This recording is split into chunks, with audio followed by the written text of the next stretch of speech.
Hi, everyone. Thanks, Juan, for that intro. My name is Robert Becker. I'm with GHD. I work as a project manager on the location intelligence team. So today I'm really going to talk about some efforts we've been working with the Second Harvest Food Bank of Orange County. So to kind of lay the background on how this relationship started, we had some internal relationships with the food bank. And there were some small discussions going around kind of like how we can help with data science or kind of bring them a little more into the digital age, I guess you could say, and kind of help them with their efforts there. So a couple background slides. So food insecurity in the United States as a whole, approximately 10.2 households in the United States are food insecure. California comes in around 9.6%. Looking at the map there, the areas that are the darkest blue are households with very low food security, with that medium blue kind of right in the middle, low food security. Some states with the lowest food rate of food insecurity are New Hampshire and Iowa, 7% and below. And a couple states with the highest food insecurity rate are Mississippi and Arkansas, both above 15%. And then it's also interesting to look at, what do these households look like? What's the kind of characteristics of these households that are food insecure? And as it turns out, single women with children are actually, pretty far ahead as far as being the food insecure characteristic of a household. So Second Harvest Food Bank. So the Second Harvest Food Bank is located in Orange County. For those of you not locally around, Orange County is the county directly south to Los Angeles County. They're a 501c3 nonprofit, very purpose-driven organization where they're aiming to just feed everyone in the county or community in this case, and make sure no one goes hungry. So Orange County as a whole has around 3.18 million residents within its 34 cities, 9.6 of which percent of people are food insecure. Second Harvest Food Bank currently distributes around 30 tons on average a month, feeding just below 500,000 people. And currently, that is all distributed through their network of 283 food pantries across the county. So initially, the discussions with the food bank really started with trying to understand their challenges, the challenges they're facing, kind of, not using data-based kind of decision-making processes currently, and kind of how we could help assist with that. So some of the challenges we identified were retail food stores. So understanding really where are these full service markets geographically, what kind of areas do they provide service to, with a lot of other information that goes along with it. And then food pantries. This was a very important one in particular. There's 283 food pantries. So really understanding where are they located? Are there redundant food pantries? Are there pantries serving more people than others? There's a lot of assumptions, but really kind of gathering the data and making these decisions with that data and visualization using GIS really helps out the food bank in this case. So then food deserts. So kind of a culmination of all this information, all the challenges is how can we identify potential food deserts, whether they're small in size, whether, they're specifically located in lower income neighborhoods and so on. And then local impacts. So that includes cultural, economic, physical, and more recent, looking at national and global impacts. So the COVID pandemic was obviously unforeseen, and they had to kind of change their process on a dime and kind of change how they distributed food. Kind of have never before have they had that challenge of a pandemic like that. And then lastly, the impacts to cohorts. So looking at children, college students, and seniors are kind of the three cohort groups that are specifically important to them and kind of they direct additional efforts to. I'll go into the GIS side of things now, so into the data collection. So here's kind of most of the data we used in this kind of visualization tool we created. So census data. So census data is obviously every 10 years, very large data set, but what we see it as is more kind of a snapshot in time. So we're not getting that near real time information or, predictive information in this case is the most desirable. American Community Survey data, kind of a step up, very good information, just like census data. It provides great insights. But again, it only surveys 2.6% of US households. So a very small subset of the United States and as a whole. And then cell phone data. So cell phone data is one piece of data we see really coming in hand when we're looking at these patterns of people traveling, what is the service area or zone of influence, as we call it, for these pantries and full service markets. Cell phone data can be acquired on a weekly basis, monthly basis. We could get historical cell phone data over the past several years and look at seasonality. So lots of information can be pulled from the cell phone data. And then stores and pantry. So this is very accurate. It's updated by the Orange County Health Department regularly. It has information as far as, does that store accept SNAP? Does it accept EBT? And so on. And some information even gets as detailed as like the food items they provide. So if they're a full service market, you pretty much can get anything from poultry to fresh vegetables to canned goods and so on. And at the bottom, being the smallest kind of data set, but the kind of highest integrity and what we think is very important for this kind of study is field data. So really understanding these pantries as individual pantries, understanding what the patrons' product mix is preferred. So a lot of these cultural specific areas, they would like a special product mix that suits their needs, sort of thing. So with the pandemic happening, they were kind of delivering food boxes, same exact food type. So that begs the question, is it the right food they're looking for? Is there a different product mix that's ideal for them? And then along with questions, even, when do they prefer the pantry to be open? Is there specific times they aren't able to access that pantry because they're working and then they have to travel farther and so on? So lots of information can be derived from canvassing these pantries and really talking to these patrons in the field. So the cell phone data, originally it was over 400 million points nationwide throughout the United States. And essentially this is gathered through smartphones and pretty much through smartphone app technology that provides that kind of high accuracy coordinate or GPS location. So many of you probably have iPhones, I assume. So when you see that little notification when you download an app, it'll say like ask not to track or ask only once or something for your location services. Obviously, there are some caveats to the cell phone data. One big concern is that the senior citizen kind of cohort isn't using smartphones as much or doesn't have these types of applications on their phones. So that might be a big kind of population we are kind of missing out on with the cell phone data. So a little bit into the analytics now. So we really wanted to look at the market density. So the market density throughout each city within Orange County. So looking at the map on the left, we're looking at the darker blue is the less people per market. So we wanted to look at specifically two cities similar in size. So Santa Ana and Huntington Beach in this case, very similar in size, around 27 square miles. It's where the population and median household income is drastically different. The population in Santa Ana has over 130,000 more than Huntington Beach, and then the median income is around $25,000 less than Huntington Beach. With that, Santa Ana has 29 full service markets, whereas Huntington Beach has 27, leaving it around 11,500 people per market in Santa Ana and around 7,400 people per market in Huntington Beach. So neighborhood markets are something we didn't want to kind of forget about in this study. We wanted them to be known about and talked about and discussed because they are very niche. Every single neighborhood market, every single corner store, little bodega is very different from one another. Their product mix and what they provide is very different. There's some that, are strictly meats or strictly a specific cultural type of food. So that's very good to note that, the neighborhood market density is very different across the county as well.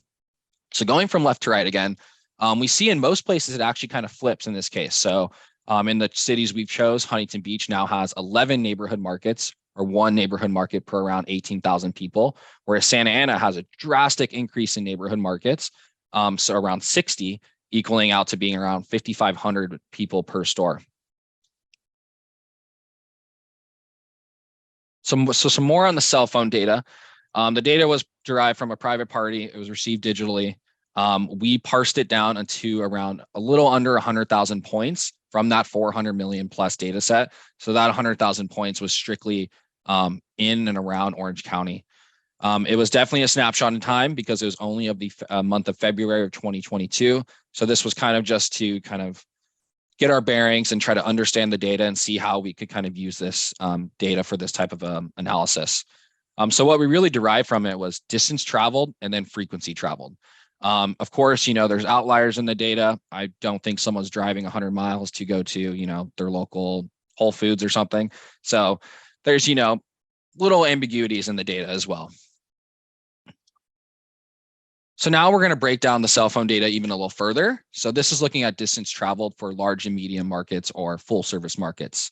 So when we compare low income cities to high income cities, it's a pretty similar kind of trend. Research shows that most people prefer to travel a mile or less to get their groceries. That's just like the preferred distance. If you can, it's a mile or less. When we look at low income, it's a pretty tight grouping between a mile or less. It obviously goes out a little further, but it kind of reaffirms that, people are traveling a mile or less preferably. In the high income bar chart, we see it kind of spreads out a little further. And what we took from that is that, higher income areas have access to transportation. They might have more than one car per family, giving them the ability to, travel a little further than some of these lower income areas. And then neighborhood stores. This one also kind of drastically different from one another. So low income, we kind of see it spreads out a little further. And what we took from that is people are more willing to drive or travel a little further to go to their specialty stores, whether it's a cultural specific store and so on. But when we look at high income areas, it really tells that same story as potentially that higher income areas and individuals within those areas are more willing to drive, up to 6 miles even to get to these specialty or niche little stores to get their groceries. So I'll go into kind of the visualization and kind of how we plan this tool out and how we kind of set this process forward.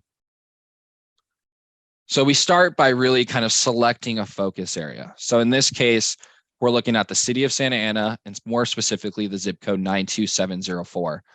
A little bit about this zip code, a little bit under 86,000 residents, medium household income around 75,000, and about 11.5% people below that poverty line within that specific zip code. So now we can refine it even a little further. So now we're looking at buying behavior specifically in Santa Ana. So it even tells kind of more of that story that, a mile or less is the ideal driving or traveling distance to these full service and neighborhood markets in this case. So from this, we used Esri's ArcGIS network analyst extension to kind of create these service sheds, or as we call them, zones of influences in this case. So this is using that network analyst extension to kind of create these service sheds, and they're a mile walking distance to the full service market. So in this one, we see, there's a well covered. There's well covered, couple minor gaps here and there. It's when we start looking at half a mile is where we start identifying, okay, maybe there is some areas that, we could better place some pantries or better place some markets. And when we couple that with the pantries, we start to see a little better, clearer picture. So again, looking at the zone of influence for pantries at a mile, we kind of see, decent coverage. There's some, sporadic little areas here and there. When you look at half a mile, clearly there is some areas, if we were looking for identifying a new pantry area, we could find an ideal location in this case. But it's really when we bring them together. So when we bring them together and we look at full service markets and the pantries and kind of look at, okay, if we're looking at a half mile zone of influence or service area for these pantries and full service markets, where are the gaps? And then what are the possible solutions for this? So additional pantries in the gap areas is one, removing redundant pantries, which is something we see just visually in some areas that there's, 4 or 5 pantries located all within a mile of one another. And then the last option or possible solution is, do we need to add an additional market? So there are certain areas where markets are well out of that mile or even a mile and a half zone of influence. So maybe those are areas that should be, introducing a new market. So one of the requirements or one of the wants, I guess, from the food bank was the ability to kind of bring together a variety of types of data. So census data, ACS data, environmental data, and so on. And being able to just really quickly turn it on, turn it off, get quick insights. So this is just an example of we were looking at this zip code, and now we can look at additional variables. So looking at the percent of population that is 65 years and older, the percent of population with no health insurance, and the children below poverty level. So again, really just the ability to get these quick insights. So I'll do a quick demo of this. It should be only a couple minutes. So this is the web application. Since then, we have kind of incorporated it into a web experience that's built out with a couple dashboards, story maps, and so on. But really, we have our base data that includes the city and zip codes, stores, pantries, and the zones of influences going up to 1.5 miles. So we have our census data within this tab, a variety of data. Again, we really wanted to make it comprehensive enough for them to be able to kind of dig as deep as they wish and have all these valuable information, quick insights at their disposal. Hey, Robert, just a 2-minute warning. Perfect, thank you. And then really being able to filter out the information. So looking at specific zip code levels is what they generally use. So being able to hop to a specific zip code back and forth and really quickly get these insights, in a matter of minutes or seconds even. So we'll bring it back to 92704. But again, you could filter it out by zip code or city, which is really beneficial for them for just getting those on the fly insights. So one of the things that they get presented to them a lot is a new pantry. So people come to them with an approximate location or an address. And what they really needed was a tool to understand, okay, what's existing around that area. So if they're given an intersection or an address, they could quickly generate a report, print it out, and have this information as far as how many pantries are within that area or within 1.5 miles, what are their names, what are their addresses, what are all the full service markets, and so on. So very customizable. There's a variety of information that's generated in that report. And then lastly, using the Near Me tool or the widget in this case. So another option is they get, they have meetings, and bringing this up on the projector or on the screen is really valuable for them to quickly, again, get those on the fly insights. How many affiliated pantries are within this area? How many full service markets are there, and so on. All right. So with that, the next steps. So the next steps primarily really are heavily on pantry research. So understanding really what are these patrons, what is this patron's optimum product mix for this pantry? What time open, what availability of products, and so on. Really kind of getting on the boots on the ground and understanding all these kind of important questions. And then more importantly, we think cell phone data is very important when understanding kind of the zones of influence on a per pantry basis. So incorporating 2 years, 3 years, 4 years of cell phone data to kind of really understand the seasonality of pantries, how many people are going to individual pantries, because there are, as referred to, mega pantries that serve hundreds of people. And then there are smaller church-based pantries. So really understanding, how those fit in. And then pantry location analysis. So understanding where should we place new pantries, have that data-based and, using GIS technology to kind of make better decisions as far as where to place these pantries. And then looking at redundant pantries. Maybe there's redundant pantries in an area that we can kind of close one or kind of combine a couple to kind of make that more efficient. And then also looking at a per pantry customized product mix, because we do have a very culturally diverse county. And then proof of concept, lastly, pilot test new locations with their mobile food pantry so that they have a mobile food pantry currently, and they just choose areas in which to go test it out, but using this tool to kind of identify areas and make better based decisions on that. And then measuring the effectiveness. If it's effective, maybe it's as easy as a solution as putting that food or that mobile pantry there every couple weeks or once a month. Or if it's very efficient, then we could consider opening a new permanent location. So with that, I would like to leave you with something that I heard the other day from a Second Harvest Food Bank staff member, which was, monetary donations are excellent, they're good, but another option is to really volunteer your time, your knowledge, and in this case, kind of, I assume a lot of GIS professionals within this call, maybe there's an opportunity at nonprofits if you want to support them to bring our GIS technologies to the table. So thank you all again. Really appreciate the opportunity to present today.